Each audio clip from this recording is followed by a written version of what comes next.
పరిశుద్ధాత్మ దేవునికి వందనాలు. అదేవిధంగా పరలోక దేవుని స్వరం నుంచిన మీ అందరికీ మా హృదయపూర్వక వందనాలు పిల్లరా. ప్రతిరోజు మీకోసం ప్రార్థన చేస్తున్నాను. ఈ శుభోదయం అనే దేవుని యొక్క మాటలు వినడం మనకెంత ఆశీర్వాదం దేవుని కనుక ప్రతిరోజు ఈ ఉదయకాలంలో ఈ దేవుడి మాటలు విని మీ అనుదిన జీవితాన్ని ప్రారంభించాలని మేము కోరుకుంటున్నాం. ఉదయకాలంలో దేవుని మాటలు వినడం మీ జీవితాన్ని ప్రారంభించడం ద్వారా ఆయన సన్నిధి మీతో ఉండి మీ హృదయాన్ని సంతోషింపు చేస్తుంది. మీ పనుల్లో దేవుడు గొప్ప విజయాన్ని ఇస్తాడు.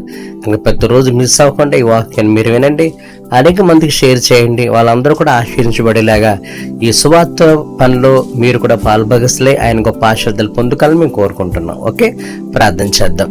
దేవ ఈ ఉదయకాల సమయంలో ప్రార్థన ద్వారా నీ వాక్యాన్ని మేము ధ్యానం చేసుకొని సిద్ధపడుతుండగా ఇక్కడ ప్రతి బిడ్డను కూడా మీరు దర్శించి వాళ్ళని బలపరచమని, మమ్మల్ని మరుగుపరిచి ఈ రోజు మీరు మాట్లాడమని ఏస్తున్నామని వేడుకొంచున్నాం తండ్రి, ఆమేన్. ఓకే పిల్లరా, కీర్తన గ్రంథం 19వ కీర్తన మీరు చూసినట్టయితే 8వ వచనం, యెహోవా ఉపదేశం నిర్దోషమైన హృదయం సంతోషపరచడం, యెహోవా ధర్మము నిర్మలమైంది, అది కన్నులకు వెలిగించును. యెహోవా ధర్మం ఏంటంటే పిల్లరా, నిర్మలమైంది, అది కన్నులకు వెలిగిస్తుంది. నిర్మలమైంది అంటే ఆయన వాక్యంలో స్వచ్ఛత ఉంది పిల్లరా. మనుషుల మాటల్లో కపటం ఉంటుంది, కానీ దేవుని యొక్క వాక్యం నిర్మలమైంది, అది పరిశుద్ధమైంది, అందులో కపటం ఉండదు పిల్లరా. అందుకే వాక్యం ద్వారా దేవుడు మనతో మాట్లాడినప్పుడు ఆయన యథార్థంగా మాట్లాడతాడు. ఆ వాక్యాన్ని అనుసరించినప్పుడు మనకు సంతోషం, ఆనందము, మన జీవితానికి కాస్త మేలు వస్తాయి. ఒక్కోసారి వాక్యం ద్వారా మనల్ని హెచ్చరిస్తాడు, ఒక్కోసారి వాక్యం ద్వారా గద్దింపు వస్తుంది.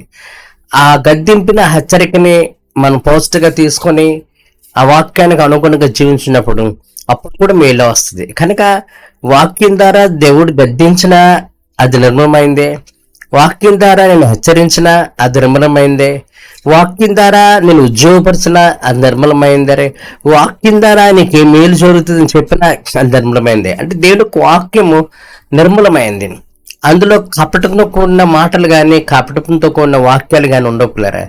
అది నీ యొక్క జీవితానికి మేలు చేసే వాక్యాలు దేవుడు చెప్తాడు.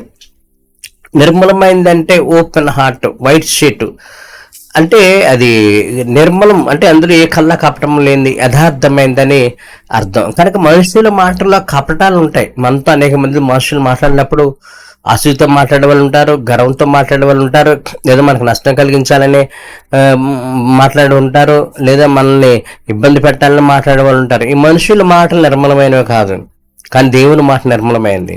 అందుకే నీ యొక్క జీవితము ఆధారపడాలి, దేవుని వాక్యం మీద ఆధారపడాలి. మనుషుల మాటల మీద ఆధారపడి నీ బ్రతికిన జీవితాన్ని నడిపించుకోకు.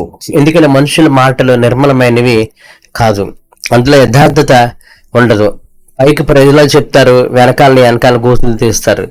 నీకు మేలు కలిగేటట్టుగా మాట్లాడతారు, వెనకాల నీకు నష్టం కలిగేటట్టుగా చేస్తారు. నువ్వు బాగుంటే చూడలేని కన్నులు, బాగోపోతే వెక్కిరించేటువంటి మనుషులు ఈ సొసైటీలో ప్రపంచంలో ఉన్నారు పిల్లరా. అందుకే మనుషుల మాటలు నమ్మకు, మనుషుల మాటలు యథార్థత ఉండదు, నిర్మలం ఉండదు. యథార్థత అనేది దేవునికి వాక్యంలోనే ఉంటుంది. అందుకే అంటాడు దేవుని ఉపదేశం నిర్మలమైనవి అంట, అంటే అది యథార్థమైనవి, అది నువ్వు ఉన్నది ఉన్నట్టుగా నువ్వు అనుసరించవచ్చు. అందుకే అంటాడు ప్రకటన గ్రంథంలో ఆయన మాటలకు ఏమీ చేర్చకూడదు, ఏమి కలపకూడదు. ఎందుకంటే ఆయన మాట స్వచ్ఛమైంది, నిర్మలమైంది, అందులో మేము కలపకూడదు. ఎందుకంటే మనం కలిపినామనుకో అందులో కపటత్వం ఉంటుంది, నిర్మలమైనవి కాదు. మన మాటలు, మన తలంపులు, మన ఆలోచనలు, మనం తీసుకునే నిర్ణయాలు కపటమైన నిర్మలమైనవి కాదు. అందుకే పరిశుద్ధ ప్రకటన గ్రంథంలో ఆఖరణ అంటాడు ఆయన ఈ పరిశుద్ధ గ్రంథానికి ఏ వాక్యాన్ని చేర్చొద్దు, ఏ వాక్యం ఇందులోంచి తీసివేయవద్దు, ఎందుకంటే వాక్యం నిర్మలమైంది. కనుక ఆ నిర్మలమైన వాక్యాన్ని నువ్వు ధ్యానించినప్పుడు నా ప్రియ సహోదరి సహోదరుడా, అది నీ జీవితానికి వెలుగునిస్తుంది. శ్రామ దొరకనగాక, కష్టాల్లో, ఇరుకుల్లో, ఇబ్బందుల, పాపంలో నువ్వు మగ్గిపోతూ ఉంటే, అందులోంచి బయటకు రాలేని స్థితిలో నువ్వు ఉంటే, నిర్మలమైన శక్తివంతమైన యథార్థమైన వాక్యం ద్వారా దేవుడు నీతో మాట్లాడినప్పుడు ఆ వాక్యాన్ని నువ్వు రిసీవ్ చేసుకొని ఆ వాక్యాన్ని గ్రహించి ఆ రీతిగా నువ్వు జీవించినప్పుడు అది నీ బ్రతుకు వెలుగేస్తుంది. వేసినామని జరుగుతుంది. అందుకే కీర్తన 119 అంటాడు, నీ వాక్యం నా పాదములకు దీపము, నా త్రోవకు వెలుగునే ఉన్నది. ఆయన వాక్యం ఏంటంటే మన పాదాలకు దీపం అంట, మన త్రోవలకి ఏం చేస్తుందంటే వెలుగిస్తుంది. అంటే దాని అర్థం ఏంటంటే వాక్యం మనకి వెలుగునిస్తుంది, మన పాదాలకు దీపం. చూడండి, మనం చీకటి వెళ్ళేటప్పుడు చీకటిలో వెళ్ళాలంటే మనం భయపడాలి. అది వెలుగుందని లైట్లు ఉన్నాయనుకోండి, ధైర్యంగా మనం వెళ్ళిపోవచ్చు. ఎందుకంటే లైట్ ఉన్నప్పుడు రోడ్ల మీద ఏ స్కూటర్లు సైకిళ్ళు ఉన్నాయో మనకు తెలుస్తుంది కాబట్టి మనం జాగ్రత్తగా వెళ్ళగలం. అదే లైట్ లేదు అనుకో, చీకటి అనుకో, ఎదురుకుంటే స్కూటర్లు వస్తున్నాయో సైకిళ్ళు వస్తున్నాయో లేదా పావులు ఏమున్నాయో మనకు తెలియక చాలా నష్టపోవాల్సి వస్తుంది. అదే లైట్ ఉందనుకోండి, పావులు ఉన్నాయో లేదా మనుషులు ఉన్నారో జంతువులు ఉన్నాయో వాహనాలు ఉన్నాయో చూసుకొని నడవడానికి మనకు బాగుంటుంది పిల్లలు. అందుకే దేవుడికి వాక్యం ఏంటంటే నీ పాదంలో దీపము నా త్రోవకు వెలుగునే ఉందంటాడు. అది వాక్యం మనకి దీపం, మనకు వెలుగునిస్తుంది. అంటే వాక్యం ద్వారా మనం ఎలా నడవాలో, ఎలా జీవించాలో, ఎలా ప్రవర్తించాలో, ఎటువంటి నిర్ణయాలు తీసుకోవాలో, మన నడక ఎలా ఉండాలో, మన జీవితం ఎలా ఉండాలో, మన ప్రవర్తన ఎలా ఉండాలో, కష్టాలు ఎలా ఉండాలో, ఇరుకుల్లో ఎలా ఉండాలో, ఇబ్బందులు ఎలా ఉండాలో, పరిశుద్ధంగా ఎలా ఉండాలో, ఇట్లాగా దేవుని వాక్యం మన బ్రతుకులకు వెలిగిస్తుంది. యేసునామమున జరుగును గాక. ఆయన వాక్యంలో శక్తి అంత బలం ఉంది. ఆ వాక్యం అనుసరించి నడిచినప్పుడు నువ్వు పాపం నుంచి బయటకు వస్తావు, ఇరుకుల నుంచి ఇబ్బందుల నుంచి బయటకు వస్తావు, కష్ట నష్టాల నుంచి బయటకు వస్తావు, అవమానాలు ధైర్యంగా ఎదుర్కొంటావు, నిందలు ధైర్యంగా ఎదుర్కొంటావు. టోటల్ గా నీ జీవితంలో గొప్ప విజయాన్ని పొందుకుంటావు. యేసునామమున జరుగును గాక. ఎందుకంటే ఆయన వాక్యం నిర్మలమైంది. ఆయనలా ఎందుకంటే ఆయన సృష్టికర్త దేవుడు, ఆయన మనందరికీ తండ్రి కనుక మన బ్రతుకులు బాగుండాలి, మన జీవితాలు బాగుండాలి అని ఆయన నిర్మలమైన వాక్యం ద్వారా దేవుడు నీతో మాట్లాడతాడు. నిర్మలమైన వాక్యం అంటే ఆయన మాట్లాడే ప్రతి మాట యథార్థమైంది. ఆయన మాట్లాడే ప్రతి మాట అది నీ మేలుకి నా మేలుకు ఉద్దేశించింది. నీ బ్రతుకు నా బ్రతుకు బాగుండాలనే ఉద్దేశంతో చెప్పిన మాటలే గాని అందులో కపటమైంది లేదు. మనుషులు మాట్లాడితే కపటాలు ఉంటాయి. మనుషుల మాటలు నమ్మబోకు. మనుషుల మాటలు చెప్పినట్టుగా నువ్వు చేయకు. అలా చేస్తుంటే ఖచ్చితంగా శ్రమలో పడిపోతావు. అందులోంచి నువ్వు బయటికి రాని స్థితిలోకి వెళ్ళిపోతావు. ఎందుకని మనుషుల మాటలు నిర్మలమైనవి కాదు, అవి కపటంతో కొన్నవి. అవి నిన్ను శ్రమలోకి ముంచేస్తాయి. అందులో యథార్థత లేదు, నిర్మలం లేదు, పరిశుద్ధత లేదు. నా ప్రియ సహోదరి సహోదరు, దేవుని వాక్యం మాత్రమే నిర్మలమైంది. ఆ వాక్యం ఉన్నది ఉన్నట్టుగా నువ్వు పాటించవచ్చు. వాక్యాలు ఉన్నది ఉన్నట్టుగా నువ్వు జీవించవచ్చు. వాక్యం దగ్గర నువ్వు సందేహం అవసరం లేదు. వాక్యాన్ని మీద అపనమ్మకానికి అవసరం లేదు. అది సృష్టికర్త దేవుని యొక్క వాక్యము. అది నిన్ను నన్ను చేసిన ఆ తండ్రిని దేవుని యొక్క వాక్యము. నీ మీద నా మేలు కోరి చెప్పేటువంటి దేవుని యొక్క వాక్యము. కనుక ఆ నిర్మలమైన వాక్యాన్ని నువ్వు అనుసరించు. అది నీ జీవితానికి వెలుగునేస్తుంది. ఆయన వాక్యంలో శక్తి బలం ఉంది. ఆయన వాక్యాన్ని అనుసరించినప్పుడు ఆ శక్తివంతమైన వాక్యం నీ బ్రతుకులు వెలిగిస్తుంది, నీ జీవితాన్ని వెలిగిస్తుంది. పాపంలో చీకటిలోంచి బయటకు రప్పిస్తుంది. కష్టాలు ఇరుకులు ఇబ్బందుల చీకటిలోంచి నేను బయటికి తీసుకొస్తుంది. ఎందుకంటే ఆయన వాక్యం నిర్మలమైంది పిల్లరా. ఆ నిర్మల వాక్యం ధ్యానించే, దాని మీద దృష్టి పెట్టు, దాని మీద మనసు పెట్టు. ఆ వాక్యాన్ని ప్రవర్తన నడకని జీవితాన్ని నువ్వు దిద్దుబాటు చేసుకో. వాక్యాన్ని అనుసరించిన నాడు ఆ వాక్యమే నీ త్రోవకు వెలుగుగా ఉంటుంది. నీ పాదాలకు దీపంగా నీ వాక్యం, నీ యొక్క జీవితానికి అది వెలిగించి ఒక దీపంలాగా నేను ముందుకి నడిపిస్తుంది. నీ బ్రతుకు నీ జీవితంలో నూతన కార్యాలు చేస్తుంది. ఎందుకంటే వాక్యం నిర్మలమైంది. వాక్యం మీద మాత్రమే నమ్మకం ఉంచు, మనుషుల మాటల మీద నమ్మకం ఉంచు. వాక్యం మీద నమ్మకం ఉంచినప్పుడు నీ బ్రతుకు గొప్ప వెలుగునిస్తుంది పిల్లరా.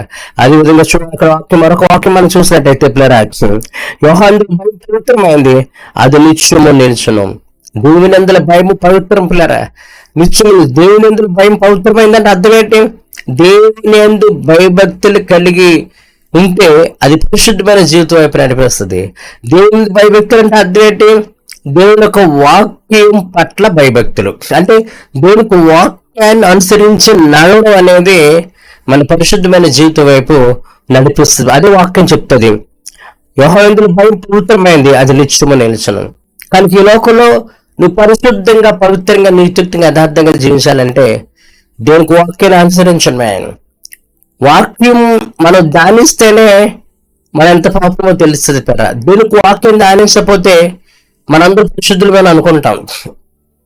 వాక్యం ధ్యానిస్తేనే తప్పేటో పొరపాటేటో పరిశుద్ధత ఏటో అపరిశుద్ధత ఏటో మనకు తెలుస్తుంది కదా. దేవునికి వాక్యం ధ్యానించకపోతే ఈ లోకల్ ప్రతి ఒక్కరూ ఎవరికి వాళ్ళు చాలా మంచోళ్ళు పరిశుద్ధులు అనుకుంటారు, నాతో సహితం మనందరం కూడా. మనందర బ్రతుకులు పరిశుద్ధంగా ఉన్నాయా లేదనేది తెలియాలంటే దేవునికి వాక్యం దగ్గరికి రావాలని. వాక్యం చెప్తుంది. అసూయ ఉండకూడదు, ఈర్ష్య ఉండకూడదు, ద్వేషం ఉండకూడదు, చెడు మాటలు ఉండకూడదు, చెడు చూపులు ఉండకూడదు, చెడు తలంపులు ఉండకూడదు, చెడు ఆలోచనలు ఉండకూడదు, కపటపు మాటలు ఉండకూడదు, నిందలేయకూడదు, అవమానించకూడదు, ఏహాలించకూడదు, ఎక్కిరించకూడదు. ఇలాగూ మన అనుదిన జీవితంలో మన నడక, మన ప్రవర్తన ఎలా ఉండాలో దేవునికి వాక్యం చాలా స్పష్టంగా చెప్తుంది నా ప్రియ సహోదరి సహోదరుడా. అందుకే దేవునికి వాక్యము నేను పరిశుద్ధత వైపు నడిపిస్తుంది, నేను పరిశుద్ధంగా చేస్తుంది, నేను పవిత్రంగా చేస్తుంది. వాక్యం నడిస్తేనే మనం పరిశుద్ధంగా పవిత్రంగా ఉండగలం. వాక్యం లేకుండా ఈ లోకలు ఏ ఒక్కరు కూడా పరిశుద్ధంగా పవిత్రంగా జీవించగలుగుతారా? అందుకే అది నిత్యము నిల్చును. ఎవరైతే వాక్యాన్ని అనుసరించి నడుస్తారో వాళ్ళు నిత్యం పరిశుద్ధంగా పవిత్రంగా జీవించగలుగుతారు పిల్లరా. ఆ అతిక్రమే పాపం, వాక్యాన్ని విడిచిపెట్టడమే పాపము, వాక్యాన్ని సరిగ్గా జీవించకపోవడం అపవిత్రత, అపరిశుద్ధత. ఇద్దరు నా ప్రియ సహోదరి సహోదరుడా, నువ్వు పరిశుద్ధంగా ఉండాలంటే వాక్యాన్ని అనుసరించి నడుచు. పరిశుద్ధంగా ఉంటే ఇంటి మీద అనుకోవచ్చు, పరిశుద్ధంగా ఉంటే పరిశుద్ధ ఆత్మ అంటాడు.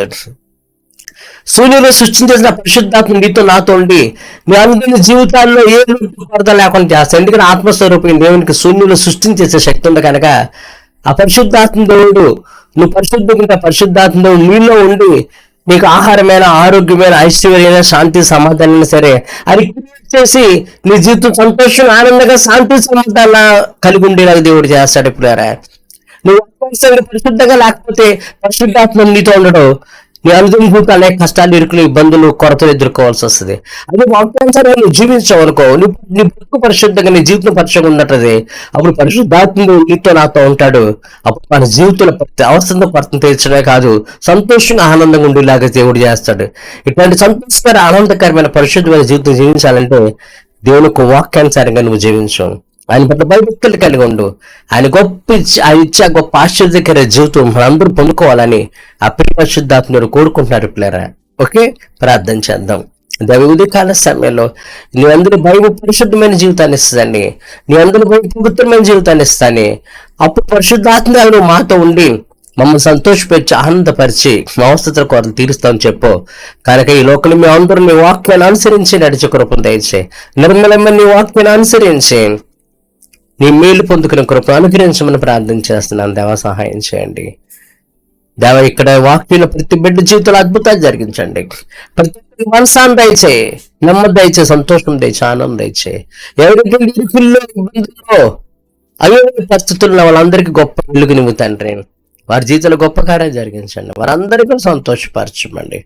ప్రతి ఒక్కరు చేసే ప్రతి ప్రార్థనకు అద్భుతమైన జవాబు దయచేయమని, సమస్త మహిమ ప్రభావాలు మీరు ఇద్దరు ప్రతి ఒక్కరి బిడ్డతో మీరు ఉండమని ఏస్తున్నాము నేడుకొచ్చున్నాను తండ్రి. ఆమేన్. ఓకే పిల్లరా, మరి దేవునికి వాక్యం విన్నారు కదా. ఆయన భయభక్తులు కలిగి ఉండండి, పరిశుద్ధమైన జీవితం జీవించండి. పరిశుద్ధాత్మ మీతో ఉంటాడు, మీ అవసరత కొరతలు తీర్చేమో సంతోషపరుస్తాడు. ఆయన భయం పవిత్రమైంది, అది నిర్దోషమైంది. ఆయన వాక్యం నిర్మలమైంది, అది నీకు మేలు అనుగ్రహిస్తుంది. ఓకే, మీ అందరికీ మా హృదయపూర్వక వందనాలు.